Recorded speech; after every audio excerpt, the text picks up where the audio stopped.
जैसा कि हमने लास्ट क्लास में पढ़ा था कि एक कॉन्ट्रैक्ट कैसे बनता है, हमने उसको दो पार्ट्स में डिवाइड किया था कि अग्रीमेंट कैसे होता है और एक एनफोर्सेबिलिटी बाय लॉ क्या होती है। हमने वो सारा चीज़ पढ़ा। उसके अंदर जो हमारी सबसे बेसिक और एसेंशियल चीज़ होती है वो होता है एक प्रपोजल। एक प्रपोजल ही लास्ट में जाके क्या बनता है, कॉन्ट्रैक्ट। हम उसको वैसे भी देख सकते हैं कि एक प्रपोजल क्या है, एक बीज है, ठीक है, जिसको हमने बोया तो वो बाद में बड़ा होके क्या बन गया, एक पेड़ बन गया। आज सबसे पहले हम उस बीज को ही देखेंगे, प्रपोजल क्या होता है उसको देखेंगे और उसको समझेंगे। हमने प्रपोजल और ऑफ़र को आज समझना है, वो क्या होता है, उसके कितने टाइप्स होते हैं, वो कैसे होता है, किसको होता है और कौन उसे एक्सेप्ट करता है। बस हम इतनी ही बातें आज जानेंगे। एक प्रपोजल, ऑफ़र, हमने ये पढ़ा था, ये सेक्शन 2A में होता है। इसकी सबसे पहले एक लीगल डेफिनेशन क्या है, when one person signifies to another his willingness to do or abstain from doing anything with a view to obtain the assent of that other person is said to called a proposal। अब हम अच्छी language में, easy language में देखते हैं कि proposal क्या होता है। जब एक पर्सन किसी दूसरे पर्सन को ऑफ़र करता है कि कोई चीज़ करो या कोई चीज़ ना करो, और वो सामने वाले को ये क्यों बोल रहा है, ताकि सामने वाला उस चीज़ पे अपनी सहमति दे, अपनी एसेंट दे, इसीलिए एक प्रपोजल किया जाता है। जैसे कि मैं अगर आपको बोलूं कि क्या आप मेरा घर 10 लाख रुपए में ख़रीदना चाहते हैं, तो वो क्या है, एक ऑफ़र है। अगर आप उस पर हाँ बोल दें तो वो क्या बन जाएगा, एक प्रॉमिस। हमें अब तक यही समझना है। तो वो क्या हो गया, एक प्रॉमिस बन गया। किसी चीज़ को नहीं करने का प्रपोजल कैसे होता है, जैसे अगर मैंने आपको बोला कि आप 1 महीने तक चॉकलेट मत खाओ, मीठा मत खाओ, उसके बदले में मैं आपको 1000 रुपये दूंगी। अगर आप उस चीज़ के लिए हाँ बोल देते हैं तो क्या हो गया, ये मैं किसी चीज़ को नहीं करने के लिए बोल रही हूँ। तो ये भी क्या है, एक ऑफ़र है। तो ऑफ़र 2 तरह के होते हैं, किसी चीज़ को करने के लिए या किसी चीज़ को नहीं करने के लिए। यहाँ तक समझ आया? Okay. Types of offer, offer के कई टाइप्स भी होते हैं। जैसे कोई ऑफ़र किसी इंसान के लिए होता है, स्पेसिफिक किसी के लिए होता है, कोई सबके लिए होता है। कोई ऑफ़र कब तक चलेगा, अभी दिवाली ऑफ़र चलेगा, कब तक चलेगा, दिवाली तक चलेगा।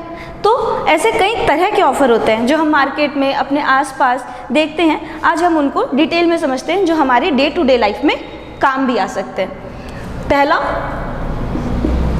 Specific offer.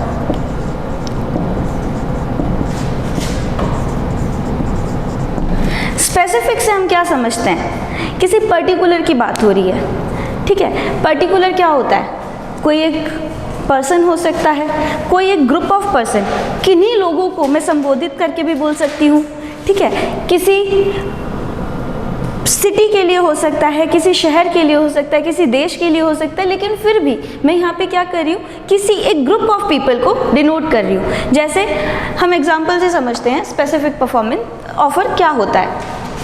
स्पेसिफिक ऑफ़र का मतलब होता है कि अगर मैं आपको ये बोलूँ कि क्या आप मेरा घर 10 लाख रुपए में ख़रीदना चाहते हैं, तो ये क्या हो गया, एक स्पेसिफिक ऑफ़र हो गया। किसको कर रही हूँ, सिर्फ किसी एक पर्सन को। जैसे राम ने श्याम को बोला ये चीज़, तो ये स्पेसिफिक ऑफ़र है, किसके लिए, सिर्फ श्याम के लिए। अगर मैं बोलूँ कि इस क्लास का कोई भी बच्चा मेरा घर 10 लाख रुपए में ख़रीद सकता है, तो ये क्या हो गया, मैं यहाँ पे कुछ क्लास के बच्चों को बोल रही हूँ, या एक पर्सन तो नहीं है, हो सकता है 10 बच्चे हों, ठीक है। लेकिन फिर भी मैं ये स्पेसिफिकली पर्टिकुलरली किन के लिए बोल रही हूँ, उन्हीं 10 बच्चों के लिए, तो भी ये क्या हो गया, स्पेसिफिक। मैं अगर बोलूँ कि मैं अपना घर बेचना चाहती हूँ, लेकिन सिर्फ बीकानेर में रहने वालों को ही बेचूंगी, यहाँ पे मैं एक सिटी को डिनोट कर रही हूँ, सिटी में बहुत सारे लोग रहते हैं, लाखों में हैं, लेकिन फिर भी मैं यहाँ पे स्पेसिफिक कर रही हूँ कि मैं किसको बेचूंगी, जो बीकानेर में है उन्हीं को। तो यहाँ पर भी क्या हो गया, मैं किसी पर्टिकुलर ग्रुप ऑफ पीपल की बात कर रही हूँ। और अगर मैं ये बोलूँ कि मेरे पास कुछ चीज़ है, मैं बेचना तो चाहती हूँ, लेकिन मैं ये चाहती हूँ कि ये कोई इंडिया का ही आदमी खरीदे। इंडिया एक बहुत बड़ी कंट्री है, बहुत सारे लोग रहते हैं, लेकिन फिर भी मैं अगर बोलूँ कि मैं ये चीज़ बेचना चाहती हूँ, अपना घर बेचना चाहती हूँ, लेकिन किसको बेचूंगी, किसी इंडिया में रहने वाले को, तो वो क्या हो गया, वो भी स्पेसिफिक है। क्यों, क्योंकि इंडिया, पर्टिकुलरली सिर्फ इंडिया की बात कर रही हूँ, तो ये जनरल नहीं है कि सबके लिए नहीं है, किन के लिए है, सिर्फ इंडिया में रहने वालों के लिए। तो ये क्या होता है, एक स्पेसिफिक ऑफ़र होता है। सेकेंड टाइप क्या होता है, general.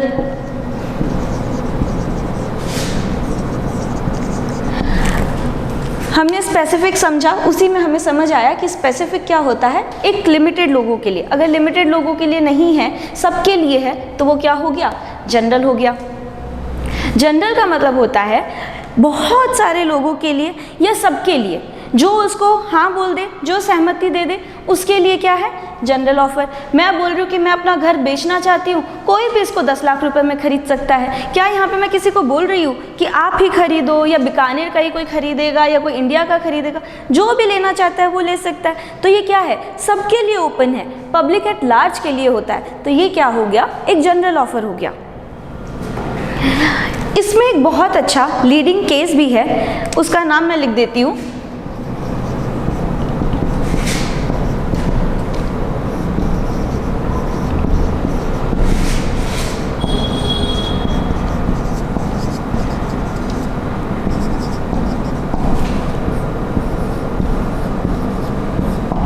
Carlill versus carbolic smoke ball company, ये इस टॉपिक का लीडिंग केस है। इसी केस की वजह से जनरल ऑफर का कंसेप्ट आया।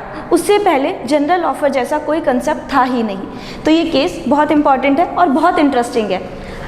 कब का है, 1893 का। अब हम समझते हैं इसको बहुत ईजी लैंग्वेज में कि ये केस क्या था। जैसे अभी कोरोना आया, कोविड आया, वैसे ही उस टाइम पे एक इन्फ्लुएंजा नाम की बीमारी आई थी। इन्फ्लुएंजा जनरली हम उसे समझते हैं कि सर्दी, खांसी, जुकाम ऐसा कुछ था, और वो बहुत ज़्यादा जैसे फैल रहा था, जैसे कोविड फैला। तो एक कंपनी थी, कार्बोलिक स्मोक बॉल कंपनी, उन्होंने उसकी एक दवाई निकाली और एक डिस्क्रिप्शन दिया कि अगर कोई भी इस दवाई को इसी तरीके से लेगा तो उसको कभी भी इन्फ्लुएंजा नहीं होगा। और अपनी बात पे विश्वास दिलाने के लिए उन्होंने एक बहुत बड़ा अमाउंट एक बैंक में पहले से ही डाल दिया कि अगर मैं जिस तरीके से बता रहा हूँ उस तरीके से अगर कोई दवाई लेता है और फिर भी उसको इन्फ्लुएंजा हो जाता है तो मैं 100 यूरोज उस आदमी को दे दूंगा। तो ये क्या हो गया, सबके लिए ऑफर था, कोई भी दवाई लेगा तो उसके लिए ये एक्सेप्टेंस मानी जाएगी।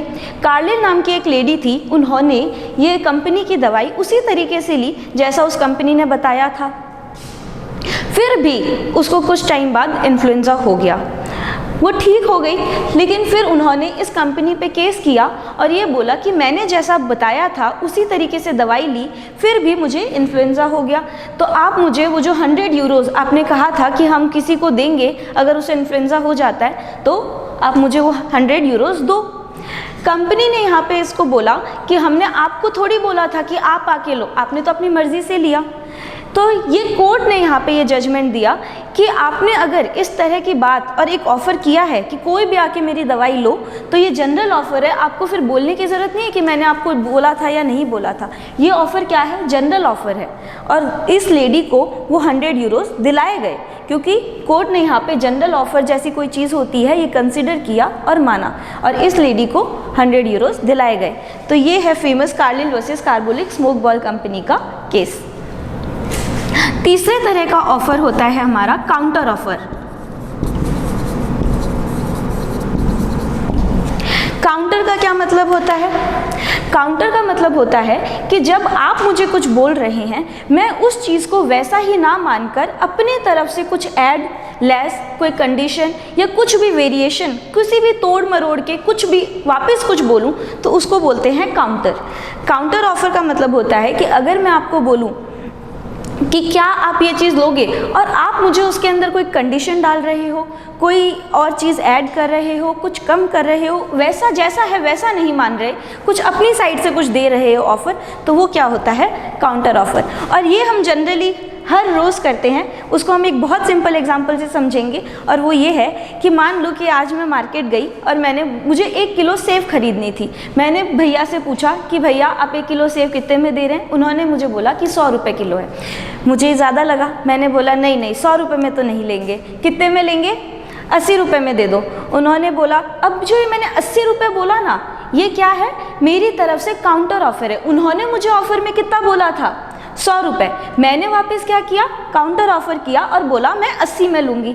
उन्होंने कहा नहीं मैम 80 में तो नहीं हो पाएगा, 90 में ले लीजिए। अब उन्होंने मेरा जो ऑफ़र था ना 80, वो भी रिजेक्ट कर दिया और अपनी तरफ से फिर से ऑफ़र दिया जो कि कितने का है, 90 रुपये का। तो ये जो एक ऑफ़र के बदले सामने से ऑफ़र आ रहा है, फिर मैं भी वापस ऑफ़र कर रही हूँ, इसे क्या कहते हैं, काउंटर ऑफ़र।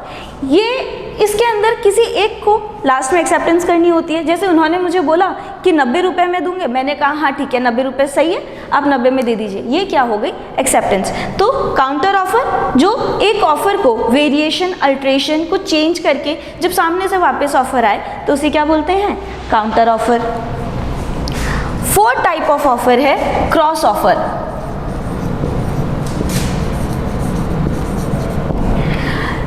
क्रॉस का मतलब हमें समझ आता है ऐसे, ये ऑफ़र भी ऐसा ही है। एक आदमी ने मुझे बोला कि मैम क्या मैं आपका घर 10 लाख रुपए में एक आदमी ने मुझे बोला कि मैं आपका घर 10 लाख रुपए में लेना चाहता हूँ, और मैंने भी उसी आदमी को उसी वक्त, मुझे ये पता नहीं था कि उसने मुझे ये प्रपोज़ल किया है, बट मैंने भी उसको सेम ये टाइम पे ये बोला कि मैं अपना घर आपको 10 लाख रुपए में बेचना चाहती हूँ। ये एक ऑफ़र यहाँ से आया और एक ऑफ़र मैंने दिया, ये उन्होंने मुझे दिया, ये मैंने उन्हें दिया। क्या इसमें कोई भी एक्सेप्टेंस हुई क्या? ये दोनों तरफ से क्या हो गया, प्रपोजल हो गया, और ये आपस में क्या कर रहे हैं, क्रॉस कर रहे हैं। तो इसे क्या कहते हैं, क्रॉस ऑफर। 5वां है स्टैंडिंग ऑफर।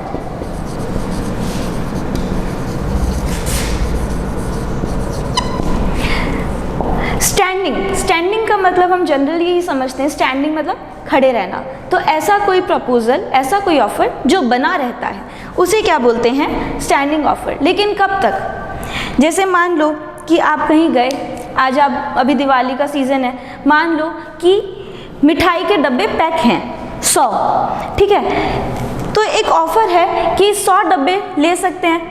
लेकिन ये कब तक है, जब तक कि वो 100 डब्बे रहेंगे ना हमारे पास, तब तक ही वो ऑफ़र चलेगा। तो स्टैंडिंग ऑफर मतलब होता है कि एक कंटिन्यूस ऑफर है, चलता रहेगा, लेकिन कब तक, जब तक वो चीज़ है, हमारे पास है, लगातार बनी रह रही है। स्टैंडिंग ऑफर में ये भी हो सकता है कि मैं आपको बोलूँ कि क्या कोई मेरा घर 10 लाख रुपए में लेना चाहता है, ठीक है, अब तक किसी ने जवाब नहीं दिया, 10 दिन बाद किसी ने मुझे बोला कि हाँ मैं इतने रुपए में लेना चाहता हूँ, तो 10 दिन तक तो क्या हो गया, ऑफर स्टैंडिंग है, कोई भी उसे एक्सेप्ट कर सकता है। लेकिन एक बार किसी ने एक्सेप्ट कर लिया तो क्या वो ऑफर स्टैंडिंग रहा क्या? कोई एक आदमी मेरा घर खरीदने के बाद वापस भी उस घर को खरीद सकता है क्या? नहीं। एक स्टैंडिंग ऑफर तब तक ही है जब तक वो चीज़ एग्जिस्ट कर रही है, जब तक वो उसके पास है। जब वो उसके पास नहीं है, किसी ने एक्सेप्ट कर ली, तो अब वो स्टैंडिंग ऑफर नहीं बचा। तो ये है 5 तरह के ऑफर्स। पहला वापस से देखते हैं। पहला स्पेसिफिक ऑफर। स्पेसिफिक मतलब किसी पर्टिकुलर पर्सन, लोग, किन्हीं को डिनोट कर रहे हैं, तो वो क्या हो गया, स्पेसिफिक ऑफर। जनरल, जब हम एक दुनिया को, पब्लिक एट लार्ज को जब हम कोई ऑफर कर रहे हैं, तो वो क्या होता है, general offer. Carlill versus carbolic smoke ball company का हमने इसके अंदर केस देखा, जो क्या था, इन्फ्लुएंजा बीमारी का था, जिसमें हमने पहली बार कोर्ट ने जनरल ऑफर को एक्सेप्ट किया। काउंटर ऑफर, जब एक आदमी अपना ऑफर कर रहा है और सामने से उसके अंदर कोई वेरिएशन और अल्ट्रेशन के बाद में ऑफर कर रहा है, तो वो क्या हो गया, काउंटर ऑफर। क्रॉस ऑफर, जब दो प्रपोजल, एक ही जैसे प्रपोजल एक दूसरे को क्लैश करते हैं, तो उसे क्या बोलते हैं, क्रॉस ऑफर। और स्टैंडिंग ऑफर, कि जब तक वो एक्सेप्ट नहीं किया गया तब तक वो बना रहता है, उसे कहते हैं स्टैंडिंग ऑफर। आई होप आपको समझ आया हो। Thank you.